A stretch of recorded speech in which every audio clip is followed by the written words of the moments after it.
Hello everyone, welcome to Kane here. So yet again it's time for another collection update video, and for this time around I'm going to be featuring three different musical formats, which is effectively a code name for I'm going to be featuring a cassette at some point in this video. But I'm not going to start with it. I am in fact going to start with a CD release. This is Kinks, Arthur or the Decline and Fall of the British Empire 50th Anniversary Edition, and it's presented very nicely in this hardback book.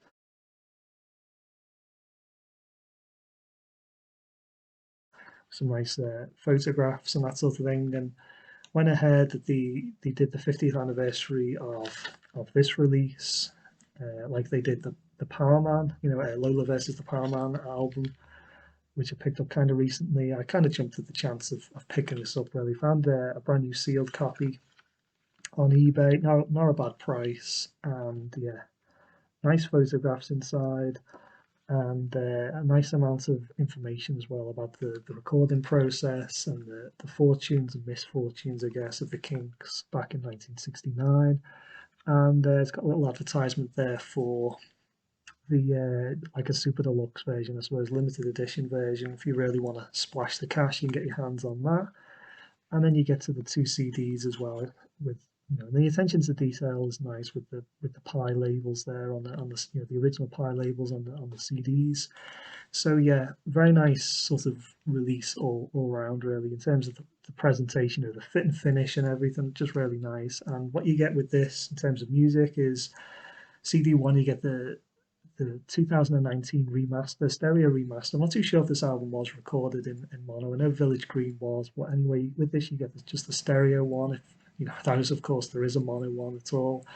So you get the stereo remaster, and you get a handful of bonus tracks in the shape of singles and that kind of thing. Mono single mixes and that sort of thing. So it's pretty comprehensive, really, and it's a good Kinks album. I think it's safe to say it's one of the best that they ever put out.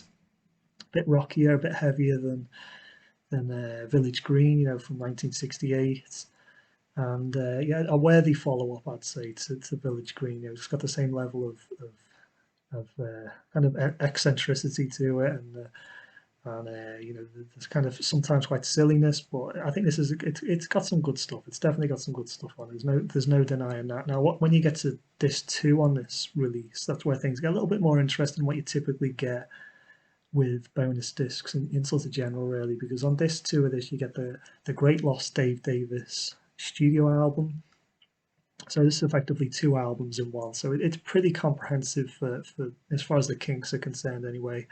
It's pretty much everything that you'd kind of really, most people would be interested in hearing from 1969 from the Kinks. It's all the single mixes for both Arthur and the Dave Davis studio album, and both their albums as well. So yeah, pretty comprehensive, really. And the Dave Davis album is fine, really. It's a kind of a typical late 60s album. Doesn't really hold a candle to the Arthur album, but it's a nice addition to have, and to get them both together. That album, the notes explains, was recorded. It was recorded in '69, and then it was shelved. It didn't come out for a while anyway. It has been released officially a few times over the years, over the decade, should I say, really. Before this 50th anniversary. This isn't like the first time it's officially been released, but I'd imagine it's something that's been bootlegged quite a number of times over the years, over the decades, I suspect.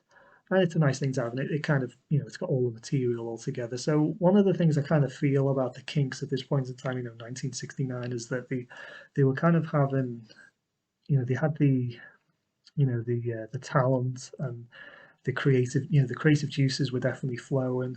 They had the ambitions and that kind of thing, but there was like this problem always around the corner with everything they kind of did, really, because you got the Arthur album, which flopped. It came out and it flopped, and nobody really gave it the time of day back in 1969. The album was supposed to be like a soundtrack, I suppose, to a TV series that ultimately never got made. And then you got the Dave Davis album that was recorded and then put on the shelf, effectively. So yeah, there's always something negative sort of lurking around the corner, I suppose. And I guess because the Kinks, they had this, they didn't really have the backing of I guess the record buying public at this time. They didn't, as a result, they didn't have the backing of the record label. It wasn't like the Beatles or the Stones, around the same kind of time. Back in 1969, it kind of were a lot more flexible with what they wanted to do.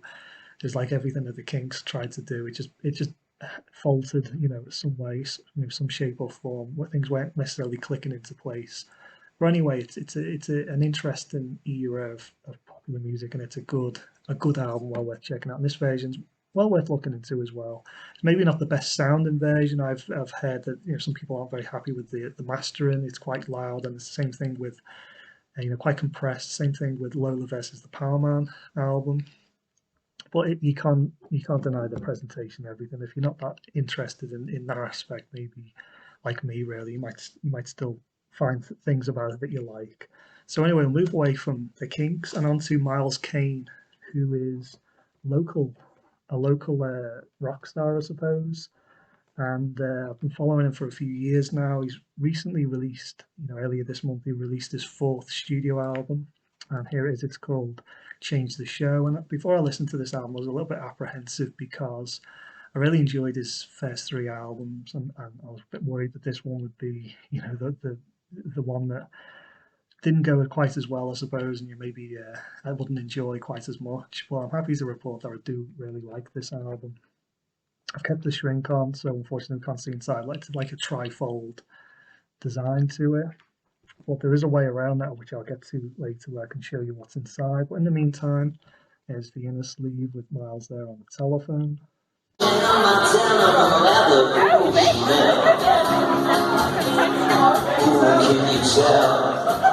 you tell? Cause it's all I got. Oh, will it ever be enough? Nothing's ever gonna be good enough. Nothing's ever gonna be good enough. Cause it's all I. And you got the lyrics. And the record itself is on this red vinyl, very nice indeed. And the album musically it's got this real throwback sound, which is, I guess, part of the reason why I like Miles so much. It's not just this album, it's all the other ones as well, but this definitely has a throwback sound. It's all his own material, so he writes his own material. He's got a pretty good singing voice. He's great live, great stage persona and everything. So he's got the whole package, I suppose, as far as I'm concerned. Playing mean guitar as well, and but he's definitely influenced by older music, and there's elements of late 60s, early 70s Motown with this. There's elements of glam rock, 70s glam rock.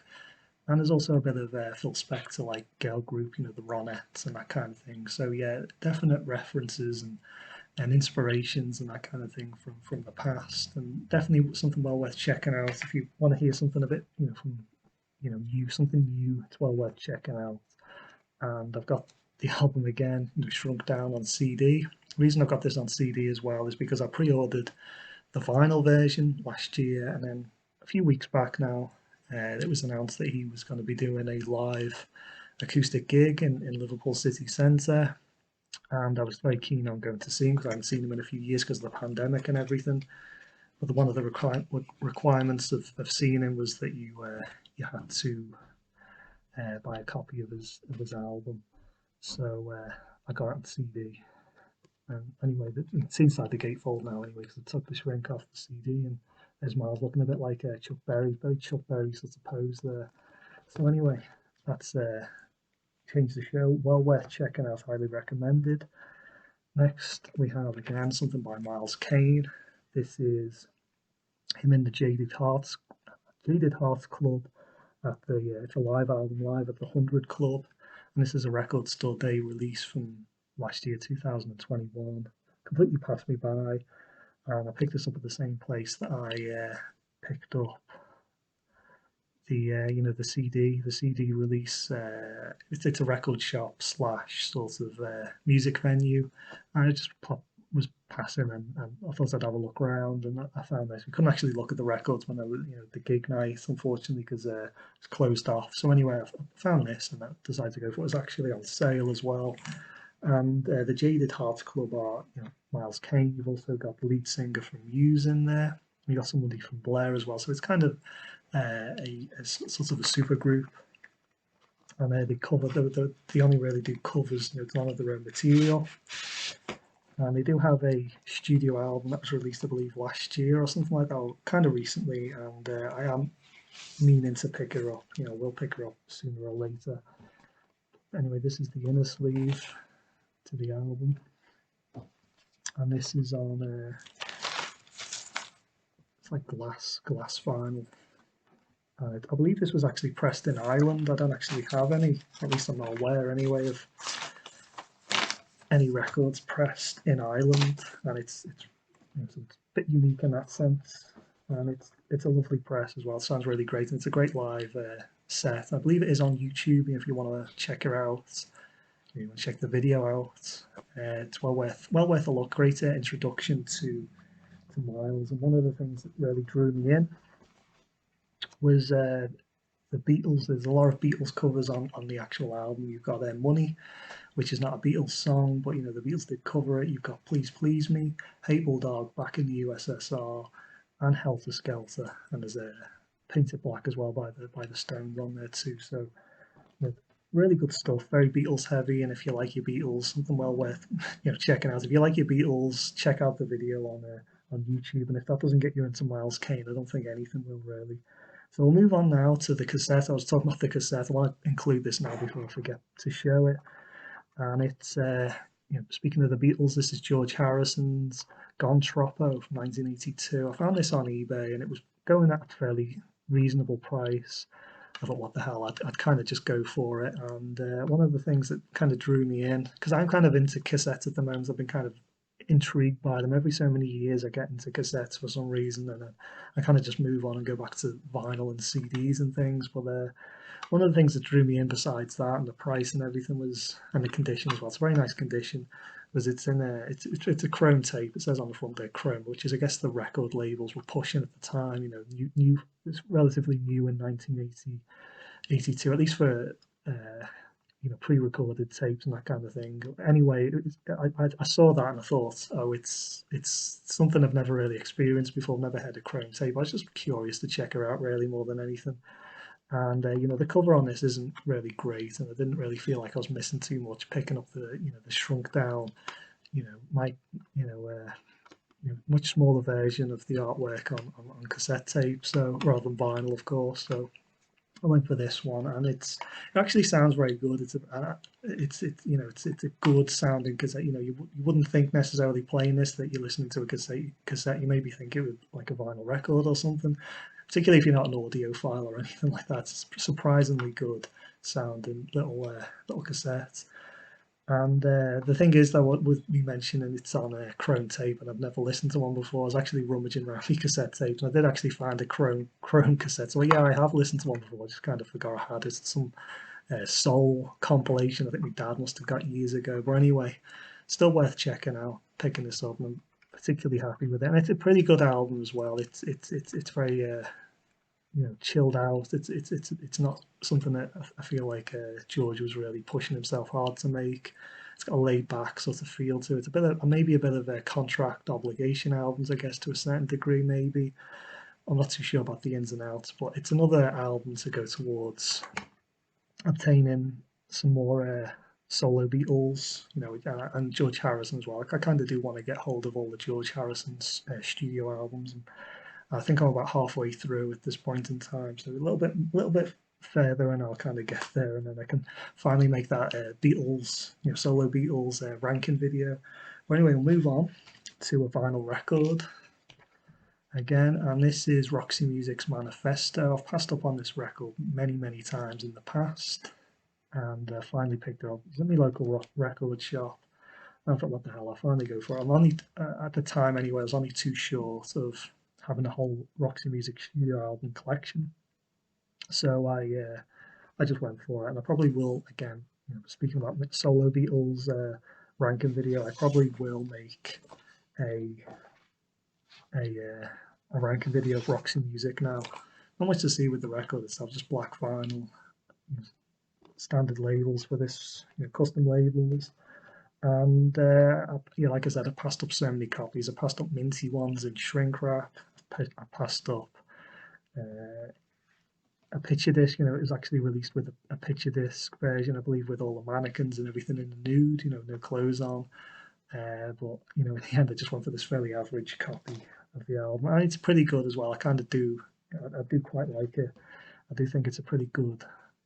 It doesn't compare really to the best of Roxy music, but I still think it's got some good quality to it, particularly side two. I find that's a pretty good side, and I think the thing is with Roxy music, I think even they're such a good band, or even I think their weakest album is still better than most other lesser groups' output, really. So we'll move on to something very different to everything I've shown so far, and this is Black Sabbath, Sabbath Bloody Sabbath. I believe this was originally put out in '74. This is a Dutch reissue, I believe, from 1980. It says 1980 on the label anyway.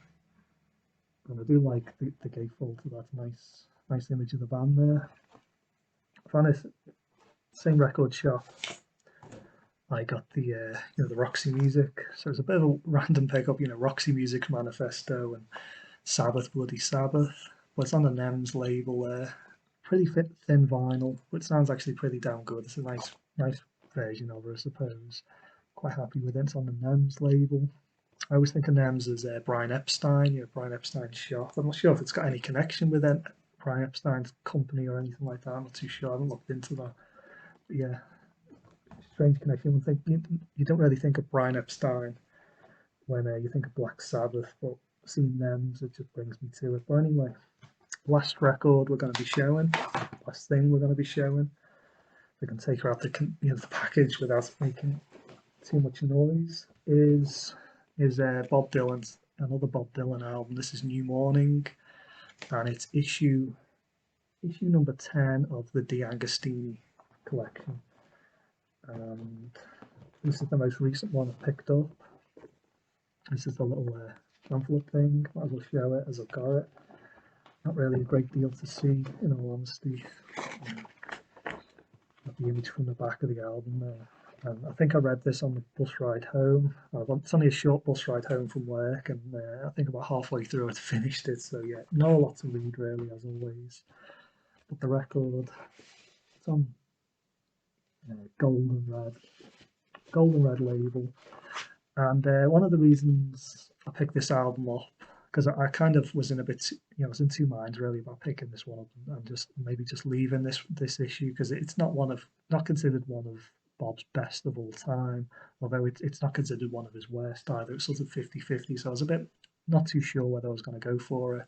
So I felt like maybe I've had enough of Bob's records, but so many recently, these past so many months, and I saw it in on the racks of W.H. Smith's where I picked up all the other ones, and I just left it. And over the course of like a week or so, I saw Vinyl Richie. Vinyl Richie, it was a bit of a class act that on his videos on YouTube. I saw his video on the best albums of 1970, and this was included. And I thought, if Vinyl Richie thinks it's one of the best albums of 1970, I'll give it a go. And yeah, it's got some good stuff on it. It's definitely one of Bob's better albums, I'd say. Maybe not one of his great albums, but one of his, I'd say, very good ones. And I think there's three tracks on here that I think is particularly good. There is it elevates the album much higher. And I think if you take them out, replace them with lesser songs, I think this would drop quite a bit. But because of it, it's like it's like a hot air balloon almost. And those three songs are If Not For You, the opening track on the album, which is a song that George Harrison covered. It's on the All Things Must Pass album. It's great. I like both versions. I think both as good as each other, really. And two other tracks on side two, which is One More Weekend, which is fantastic, and the other one is The Man in Me, which again is fantastic. Then both, those three tracks alone, you could put them on the best. You could put those three tracks on Blonde on Blonde, some of the best that Bob ever came with, and it wouldn't be out of place. It's just so good, such good quality to them. Everything else is kind of fine, really. It's I think some stuff maybe falls a bit below average, and some of it a little bit above the average, but it balances out in the end with those three great tracks. So yeah, it's a little bit patchy maybe for me, but it's still, those three tracks just save the day, like Superman.